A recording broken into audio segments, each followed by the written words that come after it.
कथा के प्रमुख वक्ता, प्रमुख श्रोता श्री हनुमान जी महाराज हैं। ऐसी एक कथा जो संतों के श्रीमुख से सुनी गई है, भगवान श्री राम की स्वधाम यात्रा के समय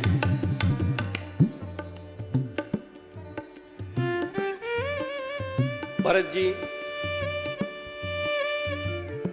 लखन जी, शत्रुघ्न जी महाराज और समस्त अवधवासी प्रभु कृपा से सशरीर भगवत धाम गए।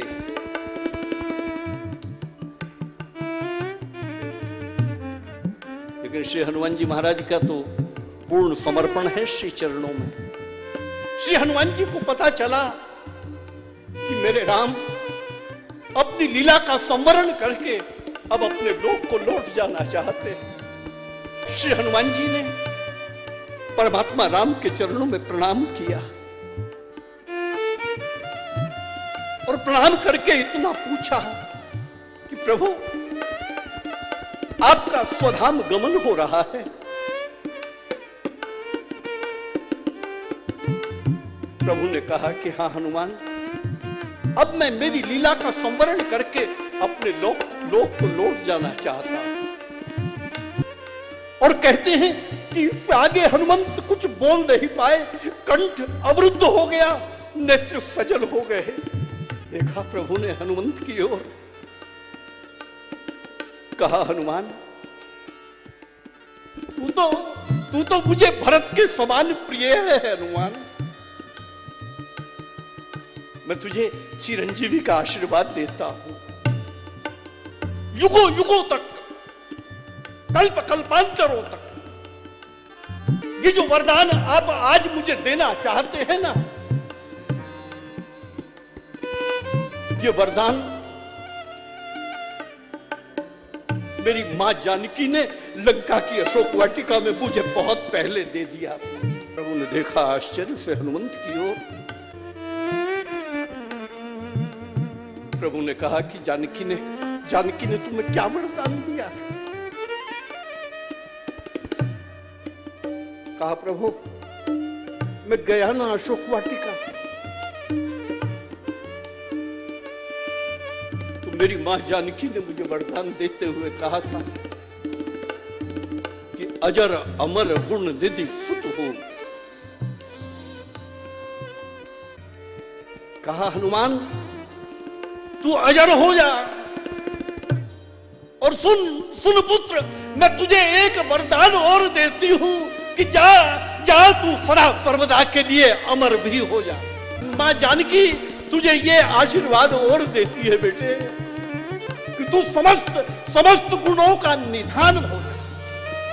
और मां जानकी ने, किशोरी जी ने अपने उस वरदानों के कोष में से वो चमकता हुआ मानो हीरा निकाल लिया। आज जगत में ऐसा कुछ नहीं जो इस हनुमान पर न्योछावर न करो। मां ने कहा कि अजर अमर गुण निधि सुत हो, और सुन हनुमान, करहु बहुत रघुनायक छोहु। जा हनुमान, मेरे परमात्मा श्री राम तुझ पर अनन्य प्रेम करते रहे।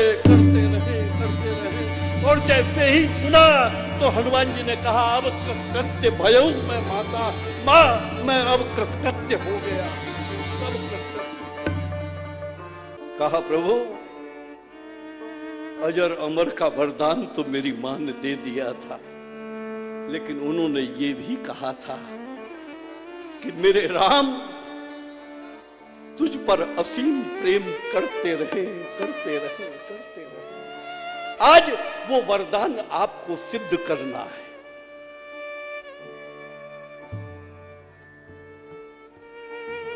आज उस वरदान की कसौटी है जो मां ने दिया था। आप चले जाएंगे इस जगत से, तो मेरे योग्य कार्य क्या है जगत में? मैं क्यों रहूं? प्रभु ने कहा कि हनुमान, मैं कहीं जा नहीं रहा हूं, मैं मेरी समूची लीला का संवरण करके हनुमान अपने आप को इस राम नाम में प्रतिष्ठित कर रहा हूं। ये भंगमय स्वरूप ही अब मेरा स्वरूप होगा। मैं राम नाम में प्रतिष्ठित हो रहा हूं हनुमान। कहा देव मेरे योग्य क्या कार्य है, क्या सेवा है। कहा हनुमान कल्प कल्पांतरों तक, युगों युगों तक, जब तक इस धरा पर राम नाम रहेगा तब तक तुम इसी शरीर में या जिस शरीर में चाहो उस शरीर में रहोगे हनुमान। कहा प्रभु कार्य बताएं। कहा कि राम गुण गाना और राम गुण सुनना यही तुम्हारा कार्य होगा। और तब से लगाकर आज तक श्री हनुमान जी स्वामी की आज्ञा का पालन अक्षरशः कर रहे हैं। महाभारत काल में कदली वन में भीम को दर्शन देते। अभी 500 वर्ष पूर्व गोस्वामी जी की कथा में बूढ़े कोढ़ी के रूप में आया करते थे। श्री हनुमान जी महाराज का एक ही व्यसन है बस, आप उन्हें किसी भी भाव से राम कथा सुनाओ वो सब कुछ भूलकर कथा सुनने बैठ जाते। ध्यान देना मेरे भाई बहन, ये बात केवल कहने में और सुनने में अच्छी लगे इसलिए नहीं कह रहा हूं। मैं व्यास गादी पर बैठकर मैंने ये संकल्प किया था कि मैं व्यास गादी पर बैठकर कभी भी झूठ का आश्रय नहीं करूंगा। एक गादी तो ऐसी रहे जहां से सच बोला जाए, बाकी सारी गादियां तो आज झूठ बोलने लगी है। एक गादी ऐसी हो। ये मेरे साथ बैठे हैं, ये सब गवाह हैं। ये मेहता जी बैठे हैं आपके पास। मेरी व्यास गादी ने न जाने कितनी बार ये अनुभव किया है साहब। मैं तुलसी के ग्रंथ पर हाथ रखकर कहूं आपको कि इस गादी पर दिखता मैं हूं अवश्य, लेकिन चेतना दूसरी रहती है। यहां वो ये आपकी ताली बजे इसके लिए इसकी भी आवश्यकता नहीं। मैं आपको सचेत करूं बस। केवल और केवल राम कथा का मंच ही एक ऐसा मंच है जो भगवान महाकाल को अपनी समस्त सुंदरता एक ओर रखकर बानर रूप में कहीं बैठने के लिए विवश करता है, जहां शिव बंदर के रूप में आकर बैठ जाता है। वरना तो हनुमान को कोई बांध सकता है साहब। अधिकारी वक्ताओं की कथा में कितनी ही बार श्री हनुमान जी दर्शन भी देते हैं। ध्यान देना। और यह भी जरूरी नहीं होता कि यहीं बैठे, हो सकता है आपके अगल बगल भी बैठा हो कहीं। वो चेतना रहती अवश्य। स्वामी आज्ञा का पालन कर रहे हैं श्री हनुमान।